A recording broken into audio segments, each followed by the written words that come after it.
Welcome to Talk Universe. This is our show for Wednesday, January 18th, 2017. I'm your host, Sir Charles Schultz. And tonight's show is going to be about some of the advanced technologies that surround us in the world. Advanced technologies, promise and peril. We want you to be aware that there are a lot of devices in our lives today that we take for granted, and they're being replaced by more complicated systems that we also begin to take for granted. But every time we add such a device, such as the Internet of Things or one of these voice-activated assistants, we run into some issues that we haven't had with previous devices. We're going to look at some of those hazards and some of the benefits and see where it leads us. I want to welcome our new listeners in India and Romania and France. Welcome to the show. Please send your comments either by email or on the site or on social media such as Facebook, and we will certainly take your questions on the air and address all of your thoughts. Just imagine your life when you have a virtual assistant that does everything that you want it to do. What would you have it do for you? Hello, computer. What can I do for you? Yes, I'd like you to bring me a sandwich. I'm sorry, but I can't do that. Well, I guess I'll have to do it myself. Maybe I need to see what's in the refrigerator. I would be happy to do that. I will see what is in the refrigerator. There doesn't seem to be any bread. You are also out of mustard. Guess I've got to go do some grocery shopping. I really didn't mean to go out today. I can order some groceries for you online. Please enter your credit card number. Guess I need to check my bank account. I spent a lot yesterday on bills and stuff. I wonder what's left in it. Don't you have a calculator? Oh, great, a sassy computer. Looking up website Sassy Computer. What? Here are some images that you may like. Oh my gosh. Oh, get rid of that. Your preferences have been noted. This is my preference. Please remain calm. But stop. Law enforcement is on the way. Now what am I going to do? This is sort of a rather humorous scenario, but it's something that many people face all the time.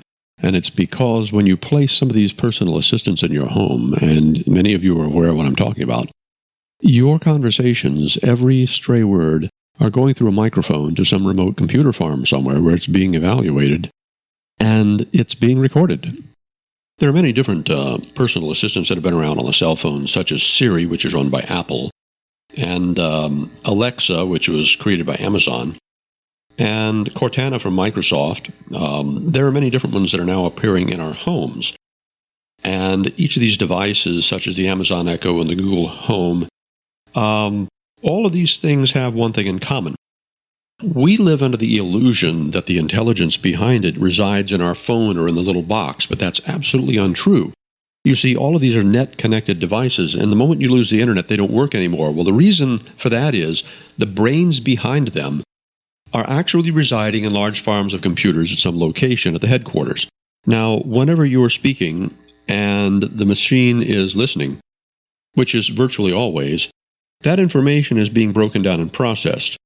Much of what you say is being recorded, and it is a huge hole in your privacy. There are definitely advantages to having voice-controlled systems and personal assistants. But what people aren't aware of is that in some cases it has led to litigation, legal action, and law enforcement action. And a lot of it is over some very simple facts. Number one, when human beings deal with each other, we understand context. We understand that there are pragmatics of what we say. There are things that we say that are said in jest. We have contexts, not just from the context referring to how a statement or a word is used in conversation, but there's also emotional context and social context. Many times when we talk to people, we'll say something in, joking with them, and they'll laugh. But if you took a literal interpretation of it, it could be quite damaging or, sound very serious.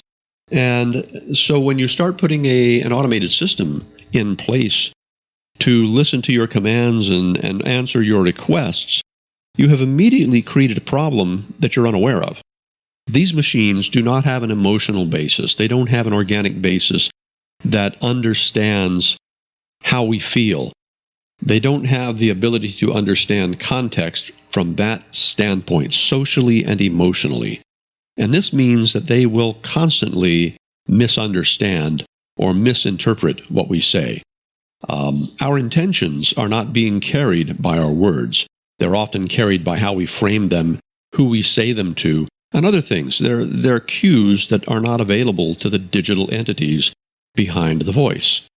So this is one of the first primary things that we have to recognize about digital assistants. And there's another one as well, and that's this. This is not, and for anybody who's seen the Iron Man movies, Jarvis, the voice-activated computer that has been built to support and perform for the Tony Stark character, this is not Jarvis. Jarvis in the movie is contained within his computers in his home and in his suits. These computers that we have in our hands don't have the programs in them to interact directly with you and work with you. Again, if you turn off your network, if you lose the internet, the systems just plain don't work. Now, it's not that these algorithms won't fit in your computer, but it's that they're very protective of their AI algorithms. And companies don't want the research that they've put into developing these proto-intelligences out there in your hands in many cases. In some cases, it could lead to development of new competing products. In others, it could lead to actual disasters. Smart machines are a double-edged sword, as we've talked about in a number of things, and many people are becoming quite aware of.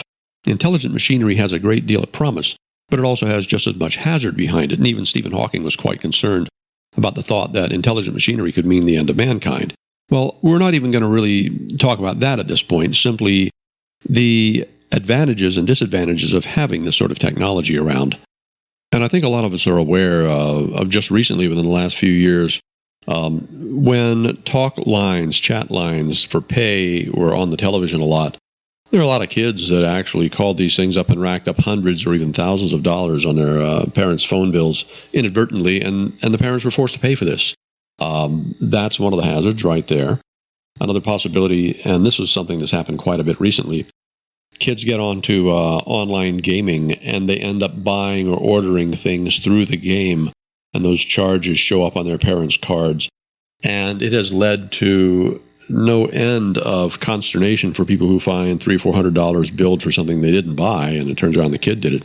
Well, they put the gun in their hands, so to speak, by loading those systems with their credit card number, renewal number, purchase numbers, whatever, and not realizing that at a whim, an option could be selected on a menu and money would be spent that they never intended to be spent.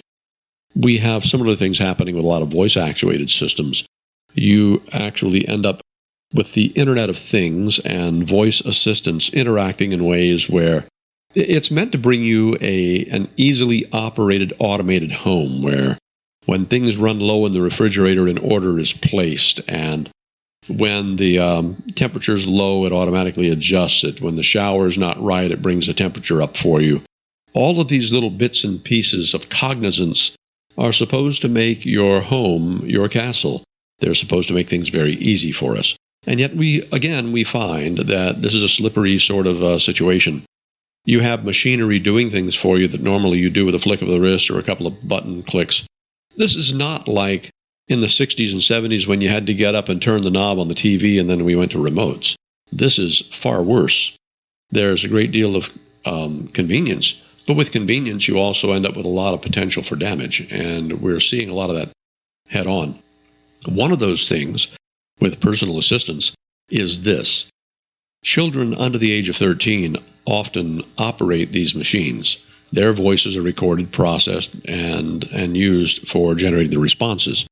There's something called the Children Online Privacy Protection Act, or COPPA, which has been in effect for a couple of decades now. At least a couple of decades.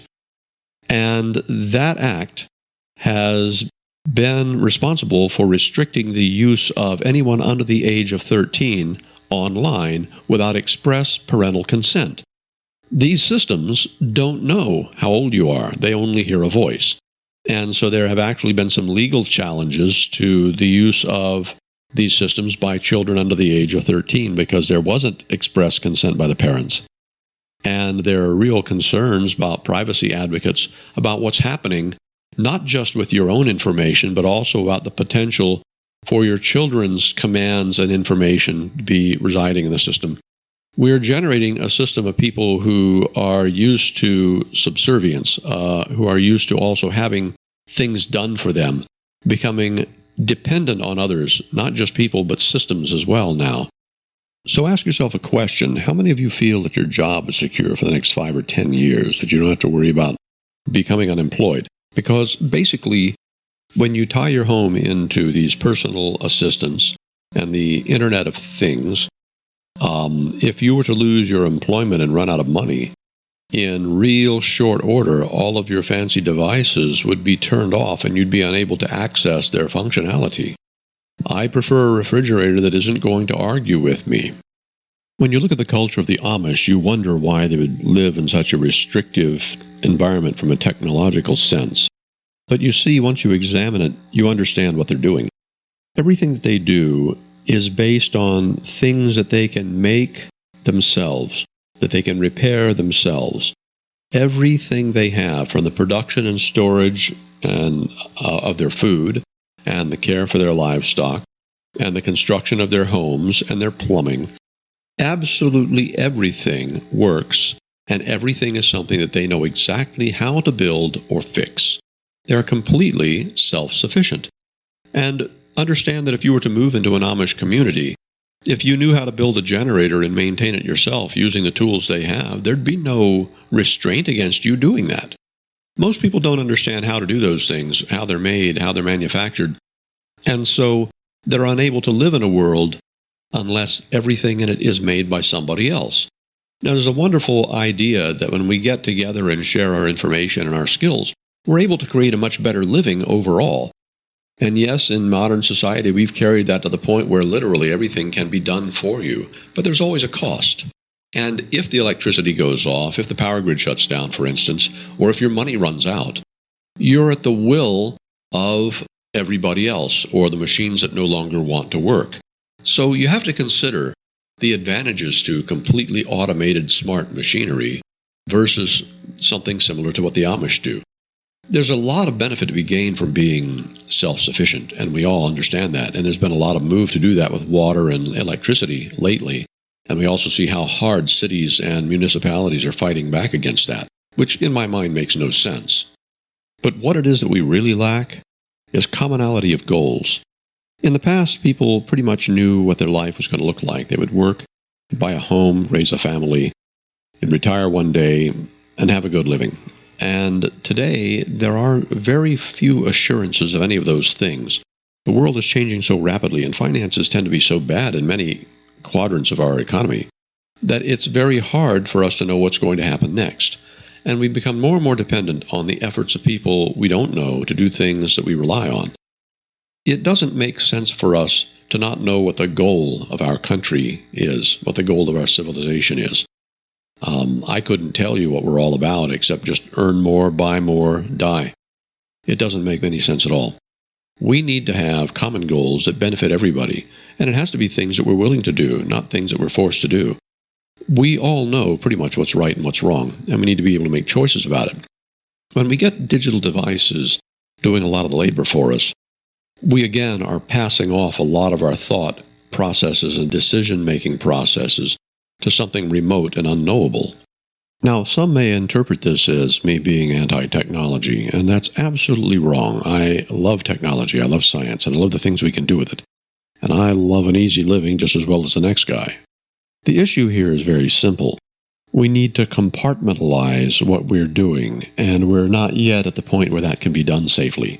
In other words, we need to know that privacy exists, that a fence or a firewall exists between our lives and the lives of everyone else and all those people who might snoop, people who sell your medical records, people who listen to all your words and turn it into something legally actionable. We need to have some sort of a barrier between us and them. That's really what it comes down to. But many of our devices place us in a situation where some of our innermost thoughts are revealed and taken out of context or misunderstood. Somehow, we've got to regain the privacy that we've lost and still retain our ability to function with high technology. Certainly there's an answer to this, and we'll look at some of those answers. We'll look at a couple more of the hazards and how we can deal with them. This is Talk Universe. I'm Sir Charles Schultz.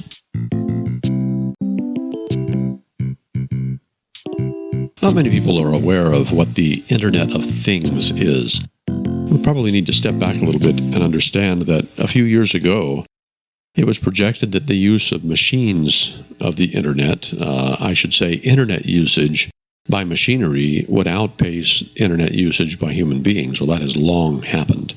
And for many years now, machinery has been the greatest user of the Internet and all the different styles and flavors of Internet that is available. And now we have devices that are Internet connected in our homes that allow the device to determine when it needs service or whether you can access its information remotely. Some of those things, for instance, are security systems that allow you to turn on a microphone or a camera or both and examine what's going on in your house just for a sense of security. And we've seen a number of these things get hacked. We also see refrigerators that keep track of what you normally use and alert you when you're low and send an email to you listing what you need to buy. And we have online food delivery services that actually take an order from you, automatically generated or augmented by your refrigerator or whatever, and deliver those things to your door. So we're seeing interconnections for your door locks, your security cameras, your microphones, your personal assistants such as Alexa or Cortana or anything else. We see refrigerators and washing machines and other air conditioning systems, for instance. People send commands to their lighting for their home to cycle automatically when they're gone. And this all sounds wonderful, the ability to automate your home. The issue is this. When you do this, you're passing off a lot of the decision-making processes, the transactions that you're making with your machinery, to some remote control center. And if it were all self-contained within the home, that would be one issue. But because your information is traveling over the Internet through other hands, it falls prey to hackers and spies and snoops. And a lot of times we inadvertently put that information in other people's hands by signing usage agreements that allow them to look at our data, and they sell that data or they turn it into demographic information for sales generation.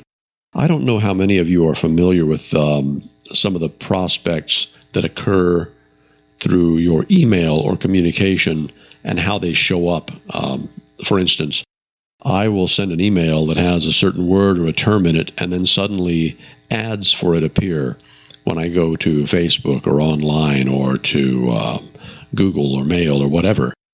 And sometimes a conversation you have over the Internet in voice will result in similar results. Things show up on ads. You get click ads showing up for things that you simply mentioned in a conversation. And understand that this used to be listened to by human beings. It's now all being done by computers pretty much. So the contents of an email or the contents of a conversation are wide open. And even though outsiders might not be able to read or decrypt your email if it's encoded properly, the front end of your email server certainly does, and it harvests words, keywords in particular, and puts click ads in front of you. Windows Sun. Okay, you heard that. I have a computer here that I turned off when I was done with it, and I shut it down and closed the lid. And just a few moments ago, it came to life and started saying some things. Now, this is not supposed to happen. When I turn a device off, I trust that the switch is off. And yet the fact is, many of the devices around us do not turn off. This is a cautionary note for you. Your phone is always live. When you turn it off, it's still live. How does it know when you push the button unless it's scanning the keypad? If it's scanning the keypad, the processor is running. Unless you can pull the battery completely out of it and wrap it in tinfoil, basically, it's still alive. It's still listening. And you have no control over that device. This is true for the Internet of Things. Your television, your washing machine, your refrigerator, all of these devices that are connected to the Internet of Things due to convenience, let's say, all end up spying on you in some capacity or another. And this isn't just a paranoid rant. This is actually true. This is absolutely true. We had a conference recently where one of the NSA officials proudly announced that by doing something called gait analysis, the way you walk, G-A-I-T. They could read the accelerometer in your phone and they could identify whose pocket it was in by how they walked. And he was happy to say that. You never knew that they were tracking exactly who had your phone by the way they walked and moved. Now, the concept of a smart home is all very good and everything, but what we really need to see is that all that information remains at a local level. Everything in your house remains in your house, just like all the thoughts in your head remain in your head until you speak. This would be the first rule. If I have an Internet of Things, I want all the things in my house to go through one clearinghouse, one central point, where I have absolute control over what decisions are made and what is communicated. I don't need a third party hacking into my telephone or into my television. And realize that most smart TVs these days, many of them do, and many cable boxes have this capability as well, have a camera in them, and it looks at your face, and it tries to judge who you are and what your expressions are. And it actually can use facial recognition and emotional recognition to decide what's going on and what it's going to do. There are systems written into many of the televisions and cable television boxes, the interfaces, that do this all the time. You have microphones and things so that you can give them commands, but those microphones can also relay voice and other sounds in the house very clearly. And there have been some cases where this has actually resulted in police action. The little funny skit at the beginning of the episode here was actually based loosely on reality. But rather than dwell on the negative side of this, and I can tell I've done quite a bit of that, I want to look at the positive side of this technology as well. Many of us have relatives, parents or grandparents who are indigent or shut-ins or incapable of dealing with many of the things in their own lives. And it is wonderful to think that we have the ability to put a system in place that can bring them a better level of care than we could ourselves. Many of us have to work for a living. And with that huge drain on our time and resources, we just don't have the facility for caring for somebody fully, particularly if they're not living in our home. I know that my own mother had to spend quite a bit of time taking care of our grandmother in her later years, and it was years of my mom's life working to take care of her. And it isn't, well, it was in part because she needed better care than she could probably get in a facility. And there are a lot of other issues involved, of course. One of the fellows that I met with briefly many years ago at a conference on humanoid androids was Joe Engelberger. Well, it was by remote by video. He was working in Germany on a project back then to make medical assistants, robots that would actually have the ability to get people in and out of a bathtub or care for them or do things that a lot of times it would take 2 or 3 orderlies to handle. And he was doing a fantastic job. Many people may remember that Joe Engelberger was the fellow who pioneered the Unimate robots, some of the earliest industrial robots. And he felt that these robots could bring care to people who really needed it. But there's another broader reaching spectrum of things that can happen as well.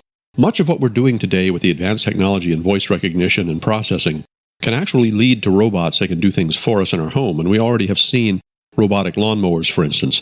We now have robotic chefs capable of cooking just about any meal. They're a little expensive right now, but they can do it. We have robots that are being built for specific tasks like laying blocks and building houses and trimming hedges. We're reaching a point now where we could reach a universal robot worker at some point within the next 5 years that will be voice actuated, just as the Siri and the Cortana and the other systems that we see. The issue that we have to contend with is this. If their intelligence is not local, rather than somewhere through the net, they're going to be unable to function if the net goes off or the power goes off. It doesn't matter if they have internal batteries. If they're incapable of carrying out their own reasoning processes in their own processors locally, they go dead as soon as the net's down. So now we reach a point where it is an essential thing to have the processing done locally, not online.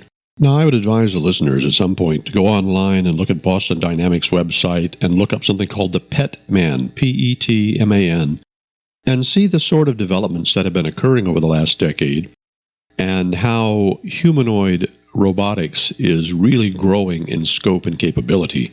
Some of these robots, if dressed in combat outfits, are indistinguishable from a human being. You couldn't tell if that was a man in there or a machine. And many people get pretty scared about this. The Terminator scenario always comes to mind, and it's a real concern. However, if you want to see the capabilities that are being developed and you want to see where they are, that's a good beginning. And what really stands out is that a lot of this technology has the capability of being integrated into our homes. I think that all of us could appreciate having a robot or two around that keeps the yard clean and the house painted and the gutters cleared and all that sort of thing. And certainly it's coming. And at the same time, we complain about robots taking our jobs. What a dichotomy. But when it really comes down to it, each of us wants a good living, and we don't want to spend our whole life trying to make that happen. It really comes down to what our needs are and what society can provide for us. And we've just about reached the end of the line for traditional 9-to-5 jobs. I mean, that's pretty apparent to almost everybody. At this point, it's a question of what it takes for you to be independent and to still be able to interact with society successfully. I think that there's a different spin on things due to the digital age and the widespread communications that we have. And these devices are, if not an anchor point that brings us together in one way or another, they're certainly things that will affect the way we think and communicate. If we ignore the privacy issues right off the bat, we see that there are real advantages to having them. There are also other issues I've found that in personally interacting with some of the devices, such as Siri, I would set a timer for my laundry by saying, set a timer for 1 hour. And what I would discover is sometimes, and this would be like 8 or 9 p.m. at night, and it would set the timer for 1 p.m. the next day, not 1 hour from the present time. If I said set it for 59 minutes, it would do it properly. So there are some interpretation issues and some learning issues still to overcome in some of the systems. And with that in mind, I would say that if it's a life-critical system that you're thinking about, I certainly wouldn't trust these to go that far. For many household operations and things that aren't life-critical, things that really aren't going to affect your life, health, or well-being, then these are very well-performing systems in most definitions of the word. But when it comes to things like the Internet of Things, there have recently been reports of smart TVs which are connected to the Internet of Things that have been hacked into, and ransomware has been installed on them. 300 smart televisions, large flat panel screens, have been hacked into and taken over by malicious programmers who have demanded money from the users to unlock the devices and let them use them. So I don't know if anybody's really familiar with ransomware. There is a type of, you'd call it a virus perhaps. It's a type of software, malicious software that gets on your computer, and it locks up all your files. It encrypts them so you can't get to them. And the only way to get it back is to send money to the ransom holder at some point on the other end of the web. And so you have to transfer money to some unmarked account, and then you get your files back, maybe. But ransomware is growing in capability and in scope. And now that some of the things that we put on the web of things, the Internet of Things, have been hacked into and literally held for ransom, we're reaching an interesting stage where my argument for compartmentalizing the software is very valid, and it really has some meaning to it. I think that there's no question, once you realize that all the wonderful devices that operate your home and make it comfortable can be hijacked by some remote agent, and you can have to pay money in order to make them work again, you're not going to want to make your house so automated. It really puts the onus back on you to have some security in what you're doing. And, the manufacturers will make some effort to it, but for certain that if they can charge you to fix it, they'll do it too. So the bottom line is this: don't be lazy. Do your own work. And if you're going to have a system that is going to work for you, be sure that you know exactly how to program it and control it. Otherwise, you're going to have a world of trouble if some hacker decides to get in there and play with it a little, if you know what I mean. This is Talk Universe. This is Talk Universe. Hey, wait a minute.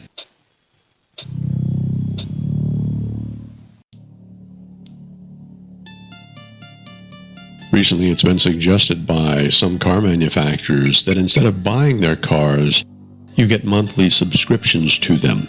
Now, this is something that I've been aware of for a while, that many automakers and device makers feel that when you buy their machine, you don't really own it because they have property rights to the software that's contained within it that makes it work.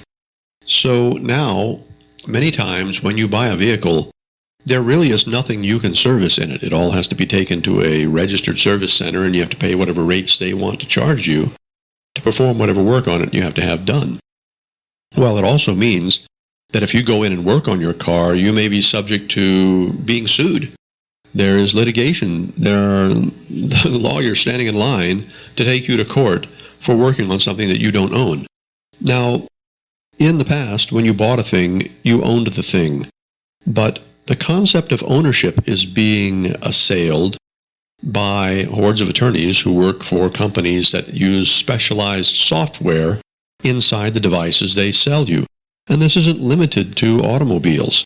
It's coming to a lot of things. The move to automobiles is actually something fairly new. So next time you buy a car, you want to know if you really own the car or not. And I'll tell you something, if enough of us put our foot down and refused to buy it because we don't own it, we're not buying it, that would be the end of it. I'm not really certain what the legal issues look like in a lot of ways. I'm certainly not a lawyer, I'm a scientist, and we just don't think that way.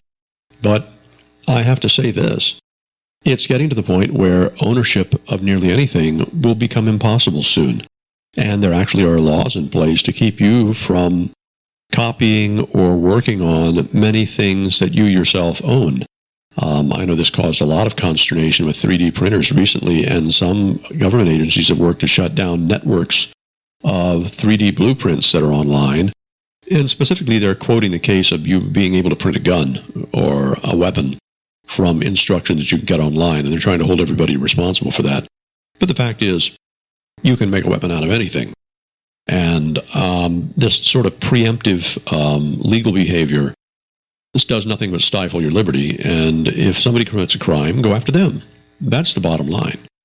And the mention I made earlier of mentioning a subject or a word in a conversation or an email and then having it turn up on your search results when you're online, that's very troubling because it means that everything you say or do is, everything you type, it's all being monitored. And that's the only way that they could know what's in your emails or what's in your conversations. Now, when you get a system such as the Alexa, which is the Amazon thing that was developed, you have to realize that this is tied into Amazon's sales system. They want you to, and it's connected. You have the ability to order something from Amazon and have it directly delivered. And Amazon has a little unit now called Echo, which is kind of the equivalent of the Google Home device. And basically, what it does is it ties you into a sales network, and you can order something and have it delivered. And with the network of drones they're putting in place, which is an amazing thing in its own right. I mean, the technology to take anything from anywhere and deliver it to your home on demand, that's pretty amazing. With that sort of technology, you could literally sit at home and say, hey, I want a pizza the way I usually like it. And the machine says, well, okay. And in 10 minutes, 15 minutes, it's at your doorstep, literally. And no human driver or delivery person is involved. A lot of people really take issue with a machine delivering your goods. But let's face the fact that cab drivers and pizza delivery people have one of the highest mortality rates for any job. I think it's as bad as North Sea lobster fishermen. It really is an exceptionally dangerous job. There are more hijackings and murders and robberies for delivery people for pizzas and drivers for taxi cabs and Ubers and that sort of thing than there are for just about any other job that you can have. And so the opportunity to remove the danger to human beings is something that people in industry take very seriously. If they can have a robot deliver, then that's fine. Now, I also hear, and I have to verify this, I have to be certain of this, I just saw a brief article and heard some news about this, that in many cities they are looking at restricting or denying access to drones for delivery of goods and services. They will only allow, let's say, official functions such as emergency, medical, or police This is an interesting move. When you're looking for industry to grow and money to be made and commerce to happen, it doesn't make a lot of sense to stop the up-and-coming technology. I think that a lot of cities are going to find themselves shot on the foot with this sort of law. We'll see where it goes in the near future, and I'll keep you up to date on that as I learn what happens. Now, I've got one here I absolutely have to share with you. It's by email, and it's Raymond from Salina, Kansas. He says, "Dude, if I order a drone, can I have a drone deliver my drone?" I can't imagine why not. The systems are getting in place. I guess it would just have to be a larger drone delivering your smaller drone. Here's another one from Stephanie from South Falls. She says, "If I get something like one of these voice assistants, can I simply turn the microphone off?" From what I've seen, most of them have a mute button or a mic off button on the device. But that doesn't mean a thing. Personally, I would unplug the USB port and pull the power supply off of it just to be certain. There's no other way I think that you could be certain that it wasn't actually recording or sending something back.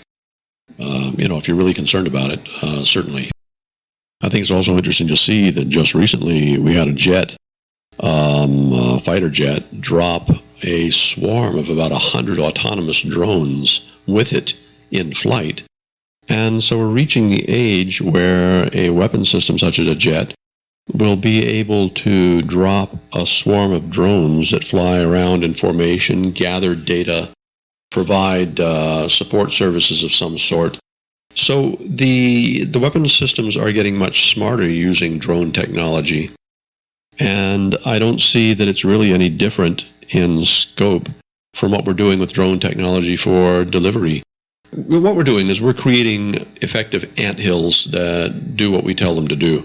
And that's something to think about. An ant doesn't have any intelligence to speak of. A singular ant, one little ant, doesn't really know much of anything. It knows the smell of food, the smell of its compatriots. It receives chemicals in its food as a message to tell it what it should be doing. It becomes a soldier or a fighter or a farmer or rears the young. But when you put a number of ants together, a cohesion develops, and the communication between them, the simple messages in the chemistry of their food and interaction with the others, something emerges that allows them to build a hive and to fight a war and to forage for food and to raise family members and to build specific chambers, architecture that handles certain jobs. So all of this information is in there somewhere, but it only emerges when you put a lot of little actors together. And drones can be very much like that. We have a storehouse of rules that they will follow. And when all the drones get together, a sort of cohesive intelligence develops that allows them to do complicated tasks. And this sort of cooperative swarm technology is being developed right now so that no single element has a great deal of smarts. But when you put them on a task, they get on it just like a swarm of ants, and it gets done. But as for the intelligence behind the voice recognition systems, I've used Siri quite a bit, and I've used Cortana a little bit. I have not used Amazon Echo or Alexa, so I don't know anything about its performance. But I do know that if it weren't competitive in the market, it wouldn't survive this long.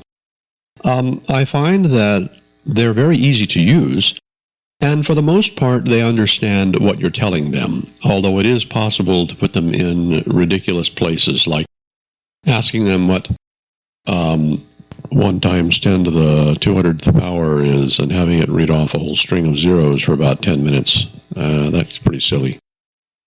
On the other hand, it is easy to get interesting answers and find most of what you need. You can be on the road and use your cell phone in map mode, and you can say, where's the nearest gas station, or where's the nearest pizza restaurant, and you get very good answers very quickly. So it certainly is a helpful thing. It's a helpful technology to have.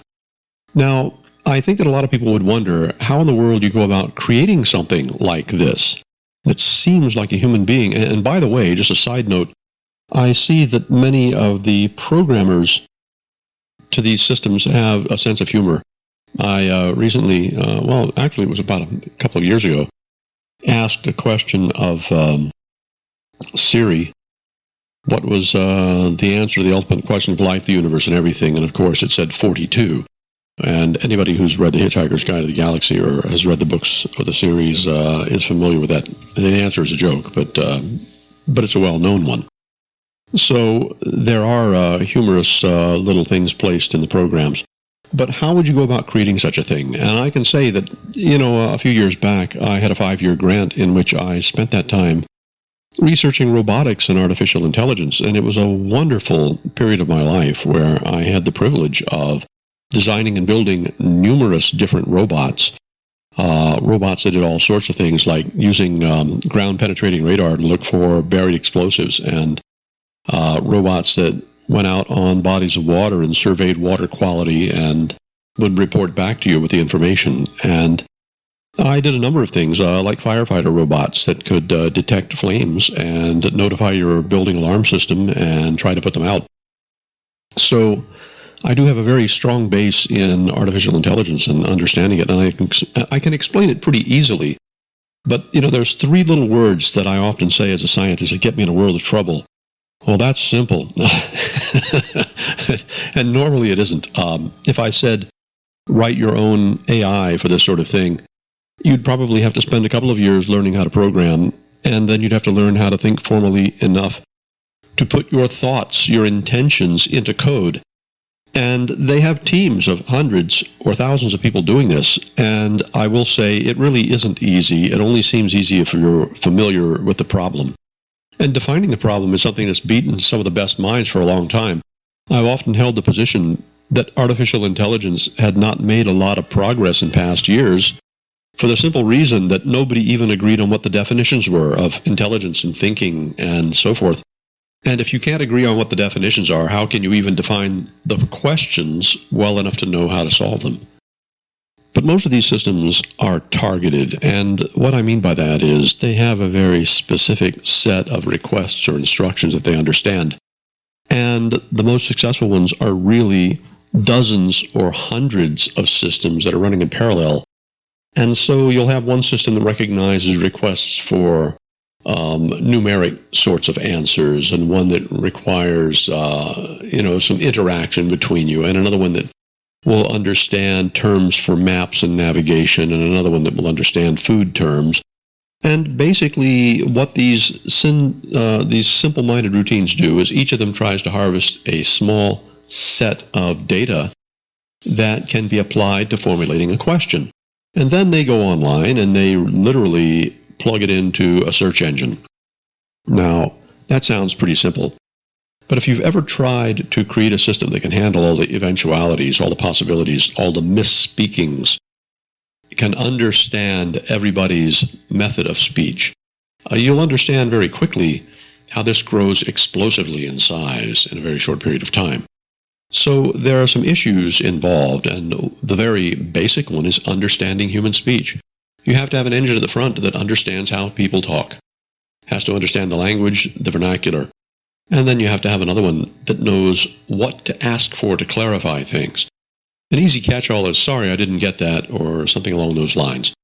But if you stop and think about how many questions anybody could ask of you, and how you would formulate those questions and how you would formulate your answers, you understand pretty quickly that the tree of possible answers grows geometrically, no, exponentially.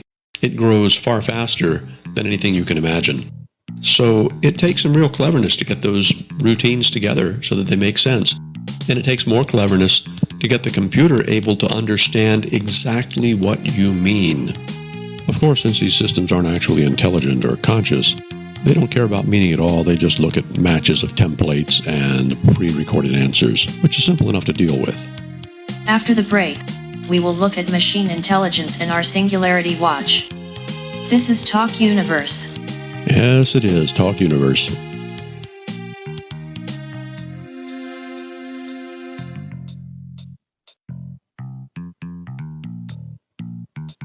One of the things that we haven't seen come to pass just yet, but I suspect it's very close, not on the horizon, but right upon us, is that new homes will probably be equipped with their own network and a central computer that regulates and operates all their functions. Now, this hasn't happened in the past, mainly because most appliances weren't outfitted for this sort of interface. But now that we have the Internet of Things, and we have many automated devices in our homes, it probably makes a lot of sense to come up with some sort of a standard system that everybody would have in their home that would regulate, monitor, and control all of your devices. This could solve a lot of the problems we have with the Internet of Things today. If those things would only operate keyed into the proper home computer system, it would give you a lot of advantages. Imagine appliances that can't be stolen because they won't work with anybody else's system. That's something that could really make it hard for a thief, and it could also lower crime rates to some degree. I know that many home construction sites face issues with people coming in after hours and stealing appliances and building materials before the home is finished.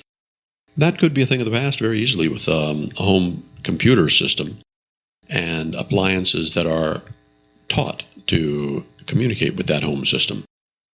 It also would mean putting centralized intelligence for your personal assistants and not distributing it over the net somewhere.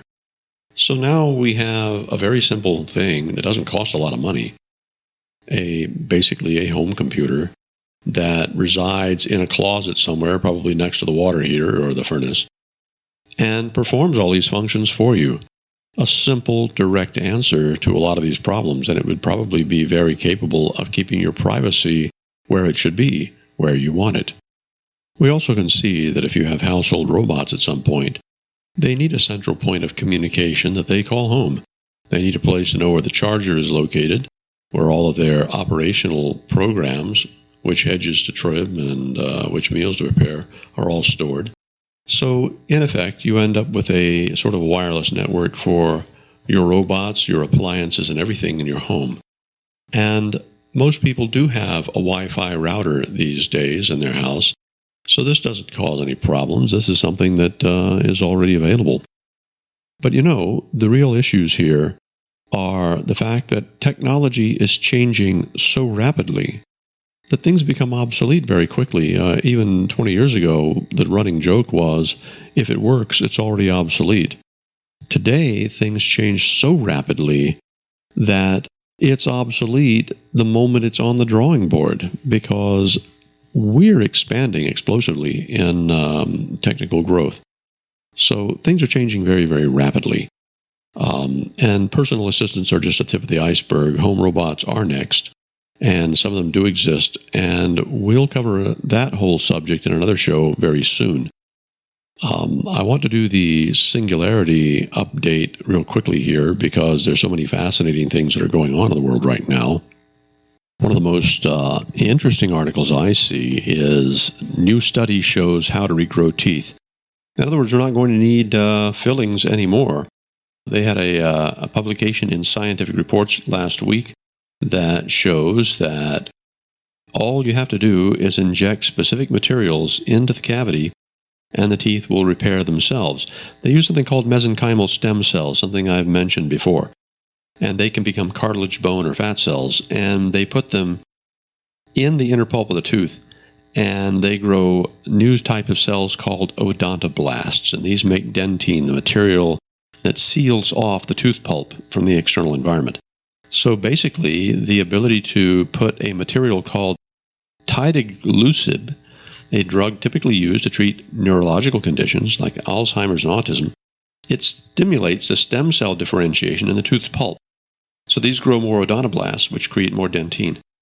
And this is great because they put a biodegradable collagen support inside the tooth, and then they seal it off with dental adhesive, and in a few weeks, the sponge breaks down, and it's replaced by newly regrown teeth. Now, you do have to go to the dentist and have the cavity drilled out before it's treated, but it's something that they'll be trying on humans very shortly. It works properly in mice. So you'll be able to get rid of the dentist, one-time drilling out, then a filling with this material, and your tooth will regrow. That's pretty exciting. I wrote a brief paper in 2015, which was presented at the Boston conference on experimental biology. And in it, I talked about changing the epigenetic markers in cells to alter aging. Well, here I see an article that was published just 5 days ago that says cellular reprogramming rejuvenates old mice and boosts lifespan 30%. And basically what they did is they reprogrammed the normal adult cells, and they did it by changing the epigenetic marks on the DNA. So they didn't rewrite the genetics, they simply changed the markers on the DNA to turn certain groups of genes on and off. And so basically they found that aging doesn't have to proceed in one direction. They actually can reverse it. And they're looking at some trials very shortly. Now understand, they did this in mice, and they extended their lifespan by 30%. So this is just a very early, an early test. They tried it on cells in mice that have progeria, and this is a disease that causes you to age very, very rapidly, and some humans have it also. And they found they were able to reverse some of the progeria effects very easily using this method. So we are finding ways of reversing aging and slowing it down. This is an exceptionally interesting sort of statement. I would imagine that anybody alive today, things stick around about 20 years, they probably will not have to age. They will probably not have to grow old and die. Here's hoping.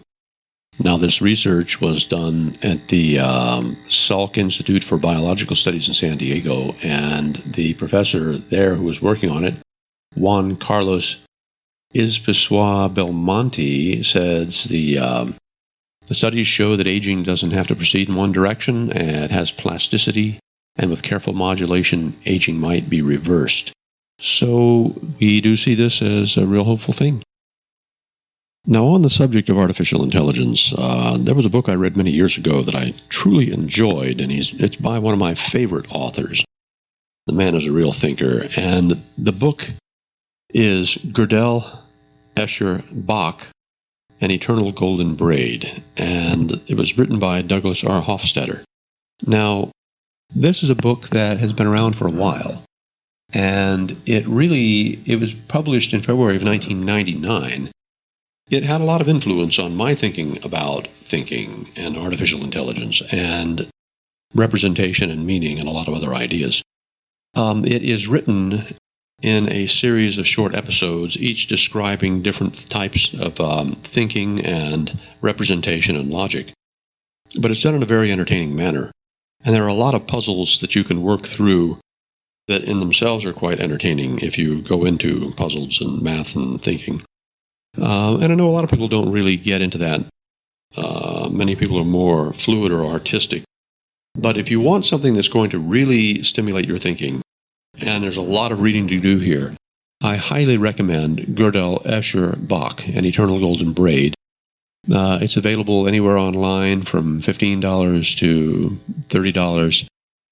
And it'll give you weeks of wonderful reading. I recommend it very highly.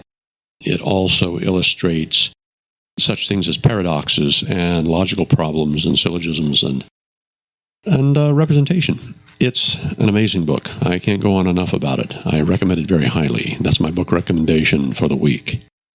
And finally, a bit of a cautionary note. When we do get household robots, I know that the same sort of legal issues will arise as we're facing with automobiles and computer systems right now, where the manufacturer doesn't want to sell the machine outright or wants a subscription to it. I don't know if that's such a good idea. And one of the things that comes to mind is this. If you have a machine that you are simply subscribing to, it will most likely be tied into a network that, on demand, allows it to be taken over by some sort of public service, such as police or defense or something along disaster management.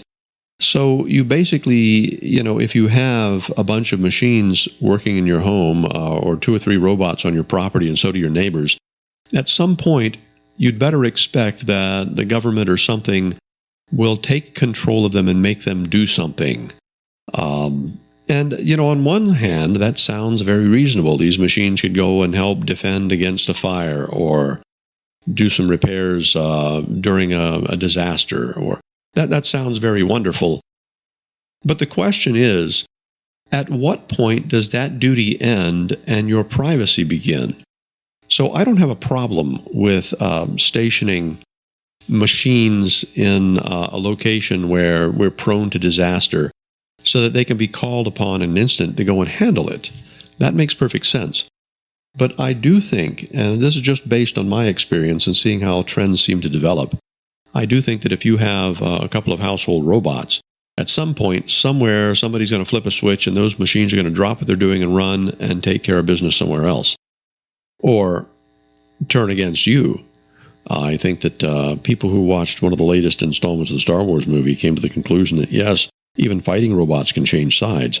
And this is one of the big issues that the Project Alpha people are facing with the Department of Defense. They want to make sure that the robot can't be fooled into or convinced into working for the other guy. Now, a potential solution to that issue is for someone to develop a good open source AI for general robotics and household chores and industrial work, and make it available so that any competent programmer can see exactly what it's doing. This sort of thing was done with Linux, and it worked very well. It's a competing operating system to Windows and whatever's on Apple these days, and iOS, I think. And we need systems that are built by experts who aren't trying to throw their stake in to make a profit, but they're trying to do something beneficial for the community as a whole. Open source languages have become very prevalent, and utilities too. I know PavRay, the ray tracing program for making computer graphics, is there, and Blender as well. Astounding pieces of software, and Audacity, which is a program that I use for producing this show. There are many programs you can get for free online that are open source. And so when we look at this, we know that it's the community is certainly capable of producing some fantastic software, and it is capable of doing everything we want. If we have that sort of software available, you may be able to buy a generic blank industrial robot or home robot, install the AI in it, and run with it. And that would solve any of these rental or subscription issues right away. I have an interesting note here. Lewis from Topeka says, if all of these drones are making deliveries, what are the chances of a collision or some sort of disaster? That's a great question, and I know that Amazon's building a large facility that they won't say what's in it just yet, but I suspect it might very well be the equivalent of an air traffic control system for managing drones or fleets of drones. Swarm robotics, again, is a big thing, and it's certainly going to be necessary if we've got dozens or hundreds of drones flying around a city. Absolutely necessary. And finally, I actually had a lot of fun using my computer as another voice on the show, and so I might go so far as recruiting it to actually perform on the show beside me and add a little interest to it. Computer, what do you think? Would you like to continue working on the show with me? That would be very nice. I would be happy to answer questions for you. Well, there you go. I think that'll be a yes. We live in a world of amazing possibilities, and just in this show we've heard that we can regrow teeth, and they've been able to extend the life of mice 30%. We may soon be able to live hundreds or thousands of years. And I can assure you that once the first treatment's made and you last a few decades, they will have made huge advances since then, so pretty soon we'll probably be immortal. That's not a problem. We have a lot of issues to solve, but we have all these robots available and intelligence on the upswing for them. So, you know what? Cheer up. As bad as you hear things in the world to be, it really is a place of amazing hope. We just need to stick together and make the right decisions and do moral things. Again, make you the world a better or more beautiful place for having lived in it. What an amazing sentiment, and I always stick by that one. So, I hope you've enjoyed the show. There have been some really interesting things on it this time, and I think I'm going to do a complete questions and answers show on the next week. We get a lot of interest with that. And anyway, enjoy the show. I've enjoyed presenting it. I'm your host, Sir Charles Schultz, and this is Talk Universe. Okay, computer, you wrap this one up for me. This has been Talk Universe. Please join us again next week.